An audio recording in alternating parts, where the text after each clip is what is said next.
Hey guys, what's up? It's your e-girl in crisis, Speedy, and I am actually starting something, a little mini series, if you will, of horror villains versus horror villains, for a title of Best Horror Villain. Now we are covering everything from your slashers to your paranormal to your holiday cheer killers, even going as far as inanimates such as Chucky, Annabelle, Robert the Rubber Tire, Christine.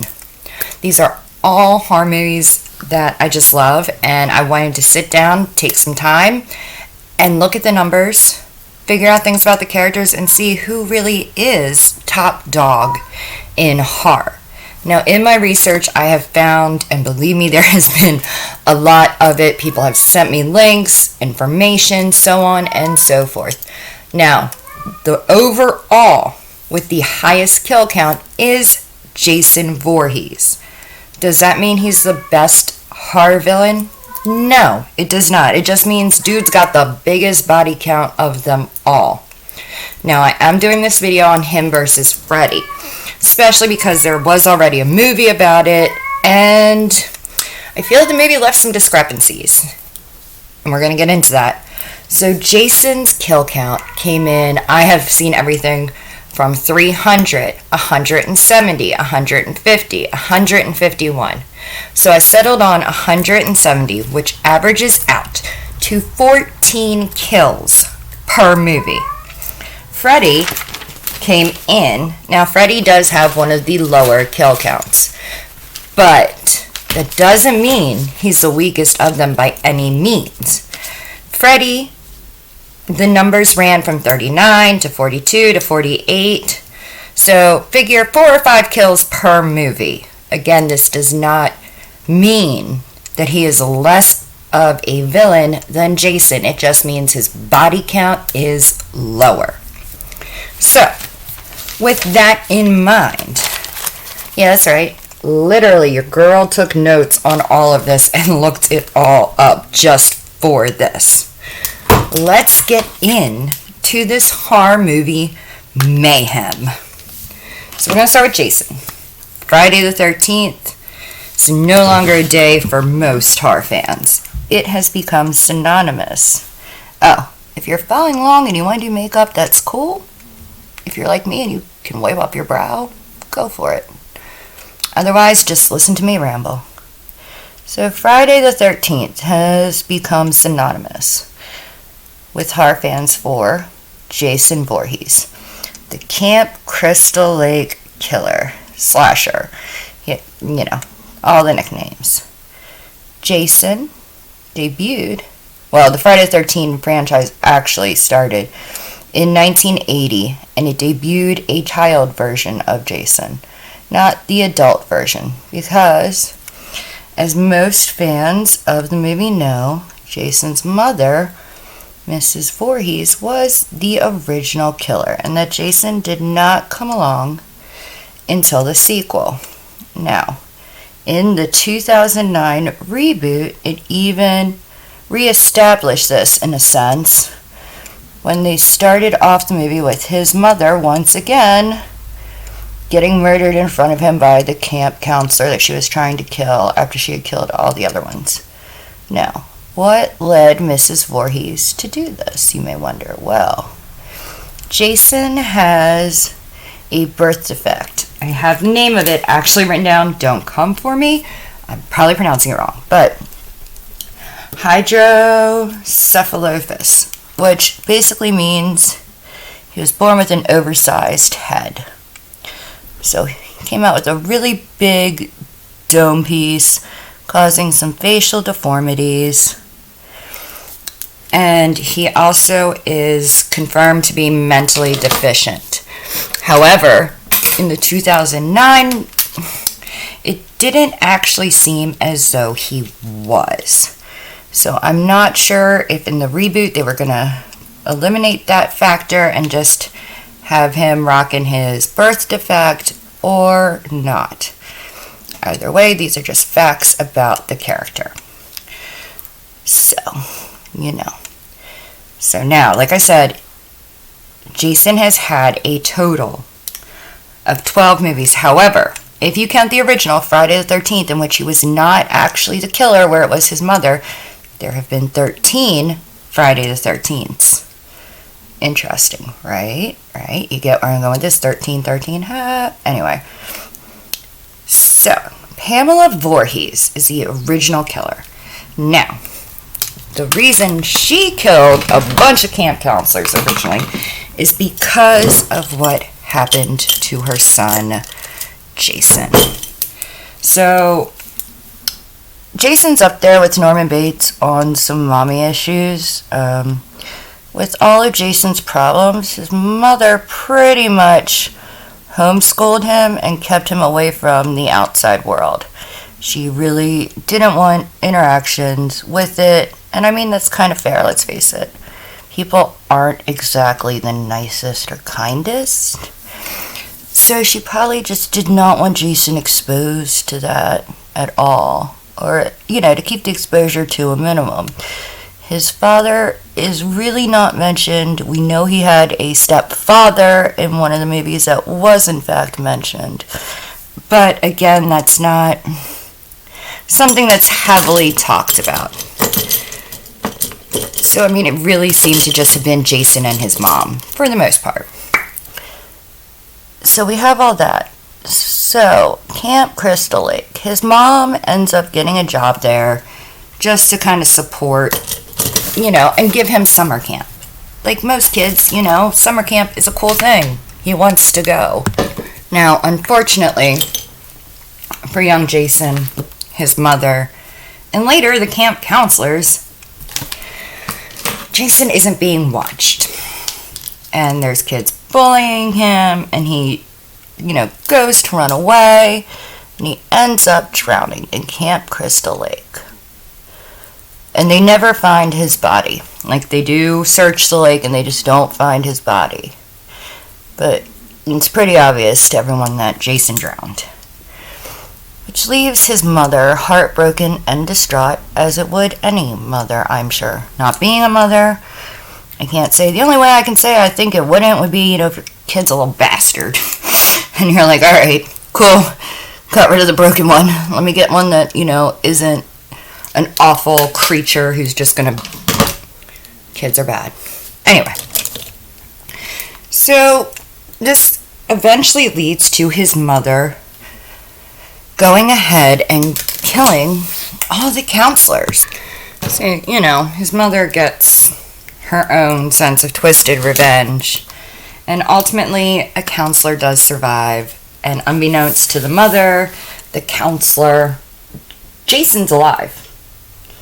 And he watches his mother get decapitated with a machete. Which I think is part of the reason why Jason's weapon of choice does inevitably become the machete. Because, it's what his mother was using. It's what was used on his mother. Making sense that it would be his weapon of choice. So we have that with his mother. So, in Friday the 13th, part 2, we finally get Jason in action. Now, this was before his iconic hockey mask.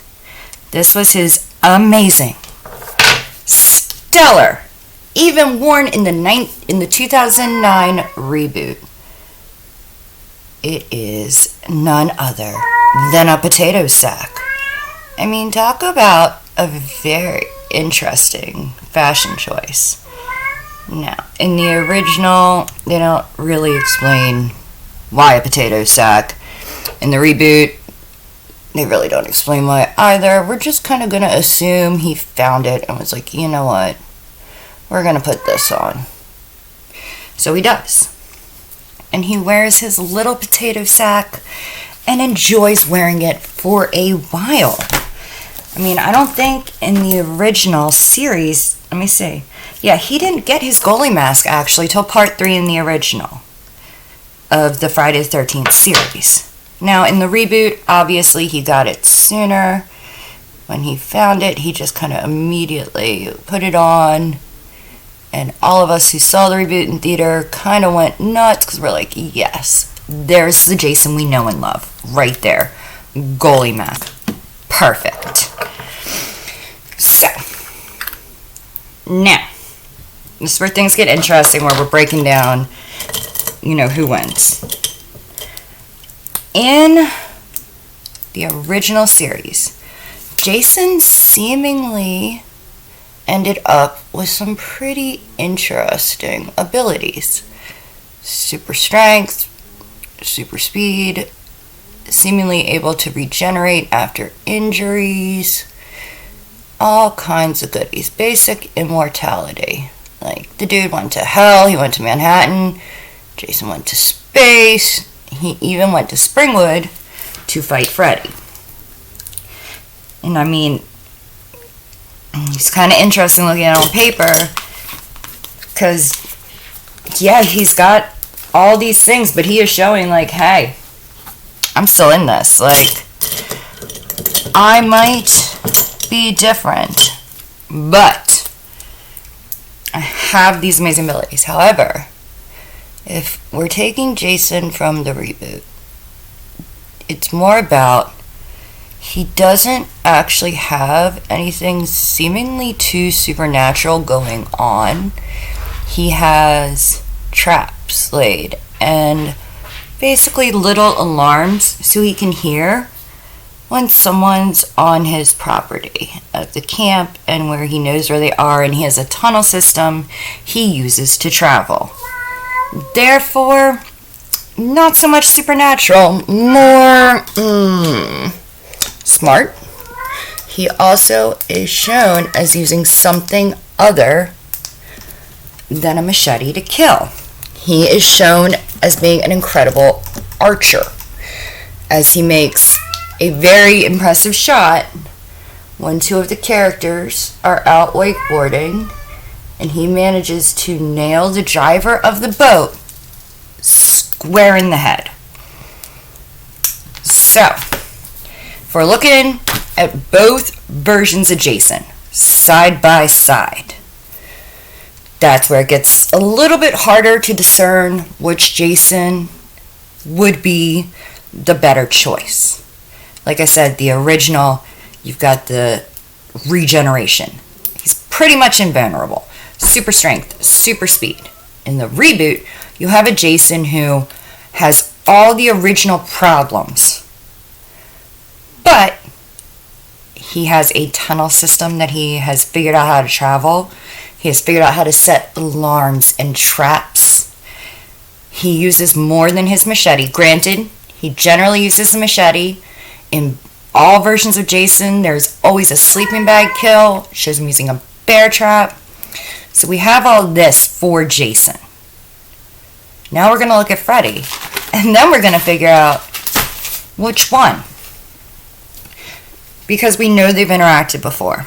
Now, Freddy, a Springwood slasher, his weapon of choice is a glove with razor fingers. Now, the thing about this is, in life, Freddy, unlike Jason, was actually a bad person. Like, Jason was an innocent child, and part of the reason Jason kills is, immoral actions led to his demise. And he's upset about it, rightfully so, upset about it. Freddy, on the other hand, is based off of a real person and real instances that happened. Freddy, in life, was a pedophile, which is actually what led to his demise. When the parents of these children found out that Freddy was touching on their children, in all versions, reboot, original, they set Freddy on fucking fire. It was an angry mob, and rightfully so. However, within the mob mentality, you gotta, and I get this, like, believe me, this is another one. I don't have kids, so I can't say, but I can't say the parents were wrong for what they did at all. Like, dude was touching their kids. Sometimes mob mentality and mob justice is the right answer. So that's what led to Freddy's demise. Freddy was a bad person in life? Well, unfortunately, when they killed him, he got all kinds of spiffy abilities. So, he has become, now, this monster of legend, if you will. This real horrible creature who, his weapon, you kind of imagine that he thought it up because he didn't use it in life. So he, generated it in his own little dream world. This glove with razors to cut people up and to torture his victims, etc., etc., etc. Now, this is one of those ones that is really hard because Freddy, if we're talking dream world, Freddy's a monster. Freddy was a monster in life. I'm not taking that away from him at all. But in death, he has become something that people of Springwood fear. But this is also Freddy's inevitable downfall, if you will. See, for Freddy to exist, people have to fear him. So, they kind of cover this in Freddy versus Jason, where Freddy has to have Jason make them afraid again, so he can exist again. You see where I'm going with this, right? So for Freddy to exist, he needs fear. But, when he has Jason come in and help him, yeah, there's fear. And they do face off. Now, intellectually, and I'm not saying this, don't at me over this, Freddy is smarter because Freddy was crueler in life, because he had an opportunity to be crueler in life. And Jason is still not childlike per se, but he's not really an adult either. So, you take Freddy, you take Jason. You throw them in together. Now, Freddy,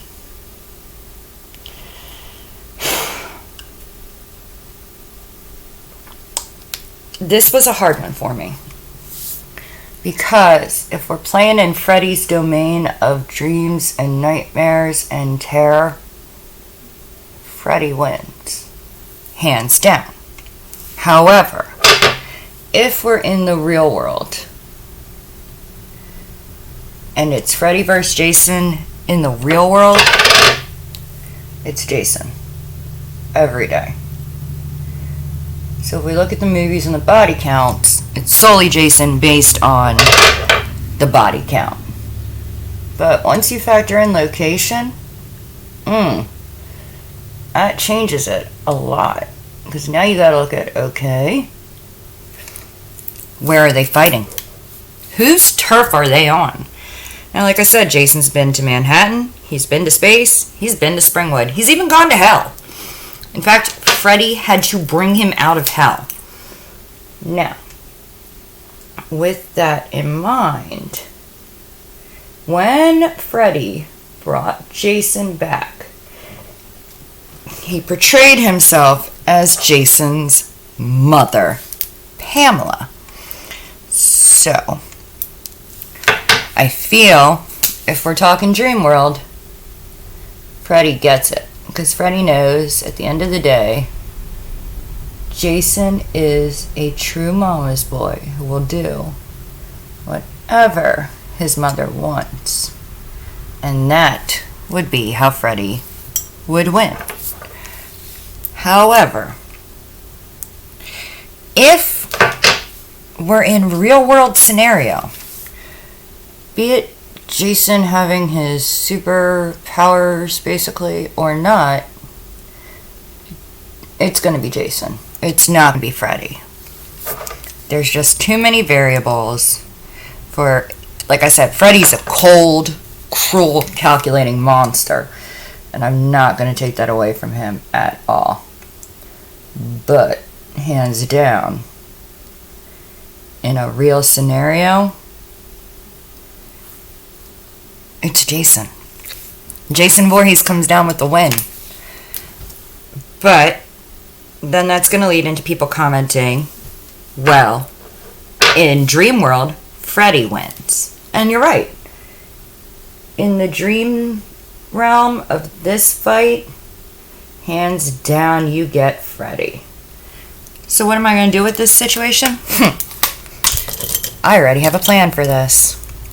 Due to the nature of the situation and the characters involved and everything that goes along with that, I am actually going to let this one go on the record as a tie. And with that tie in mind, I'm going to move Jason over to the horror movie slashers only bracket, which would be your Ghostface, your Michael Myers, Jigsaw, Leatherface, Bates, Hannibal. Those characters is where I'm going to move Jason to, because of the fact that, yes, in a real scenario, Jason would win. Freddy is going to get moved to the supernatural section with Pinhead, the Nun, all sorts of those creatures. I don't want to give too much away. I don't want to give you guys too much of who's coming up, but you get the point. So, with that in mind, I say the first one in the horror series, Freddy vs. Jason, it's a draw. Hope you guys had fun. Hope you guys are ready for more. Looking at it, there won't be any more draws till we get down to the nitty-gritty dirtiness of it all, where all our villains square off for supremacy.